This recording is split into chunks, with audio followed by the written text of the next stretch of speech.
Christmas time is near, and the end of the year approaches, so that means we are at the end of another season of anime. I've only been keeping up with a few shows this season, but I will also talk about some of the shows I know I've missed out on. I say, right out of the gate, let's take care of the sequels this season. These are all great shows, possibly even the best shows of the season, but they're sequels, which means if you haven't seen the first season, it's meaningless to you. First is Mushoku Tensei, Jobless Reincarnation, Part 2.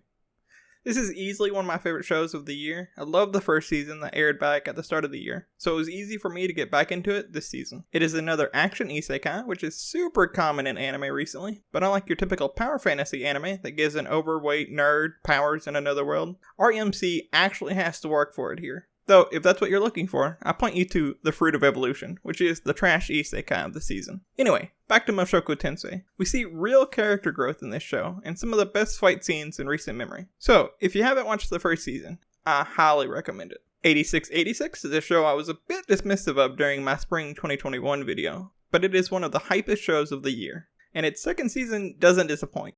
Though it does seem to be suffering from some production issues that have resulted in multiple delays. Even with those delays, I've never been disappointed in this show, and its war scenes are on the level of Saga of Tanya the Evil. It is definitely worth catching up on the first season so that you can enjoy this show as it comes out. And last of the sequels is Demon Slayer, which is back at it again. The anime adaptation has also done the Mugen Train arc that the movie covered earlier in the year. While this may seem unnecessary for some, it does add in information that had been left out of the movie. We are also seamlessly led into the next arc, known as the Entertainment District arc, which rides the line of being both a fall and winter anime. If you haven't seen Demon Slayer yet, then you do have 26 episodes from the first season you'll need to watch before you can even start the Mugen Train arc.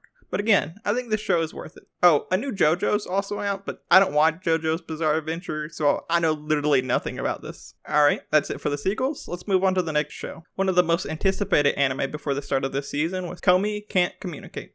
This story revolves around the titular Komi, who has severe social anxiety, which makes it nearly impossible for her to talk to other people. Despite this, she wants to make 100 friends while in high school. The fact that she is super pretty and doesn't talk to anyone makes everyone think she has a naturally cool personality and they keep their distance. The show is about Komi making real efforts into making friends, and a lot of the comedy that comes along with them. And for most of the show, we actually follow her first friend, Tadano. I should also mention that the show is labeled as a romance, and it's obvious that both of these characters have feelings for each other. So, it'll be interesting to see how their relationship develops. The Faraway Paladin is also airing this season. I did a video on the manga a while back in anticipation of the anime adaptation, and this show does not disappoint. Being that I already made a video about the manga, link here, I'll keep this section short. I gotta say, I really feel myself connecting to this story once again, and despite already knowing what's going to happen, I find myself really looking forward to the show every week. Banished from the hero's party, I decided to live a quiet life in the countryside. It may not be the highest rated show of this season, and it also may have one of the stupidest names, but it's certainly one of my favorite shows of the season.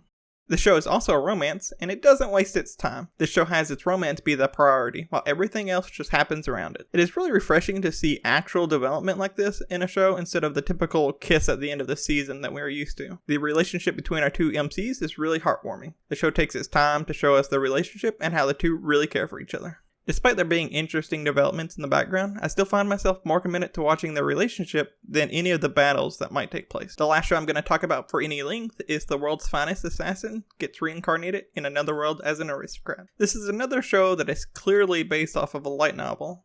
And while I do enjoy it, I feel it's a lot closer to this season's isekai trash than any of the other shows. Of course, it being an isekai whereas Komi-san isn't makes it really an unfair comparison. But still, if you know anything about typical isekai trash, it should clue you into most of this show. And while I do enjoy watching this show, I can tell you it follows the formula pretty closely. But there is one key difference that separates it from the trash, and that's the fact that the MC is a real badass. Even before he reincarnated, he was a badass as he was the world's best assassin. He has real skills that help him in his new world, and to me, this marks this show as clearly better than most other isekai. Okay, before I wrap up this video, I want to give some quick mentions to shows I know I've missed out on. Number 1 is without a doubt Ranking of Kings. While it may look childish, it tops the ratings, and I've heard nothing but praise for this show. So I'll be catching up on it soon. Hello everyone, Future Andrew here, and between recording the audio for this video and editing it, I did catch up on the Ranking of Kings, and I gotta say, it's definitely one of the best shows of this season. So if you haven't started watching it yet, be sure to check it out. Alright, back to past Andrew. Other shows like Blue Period, My Senpai is Annoying, Miruku-chan, and Talked OP Destiny all seem like they're worth the time needed to catch up on them. Alright, that's it for the video this week. My next video should be on a manga I really enjoy, and hopefully I can get it out quickly. Please like, comment, and subscribe if you've enjoyed the video, and thanks for watching.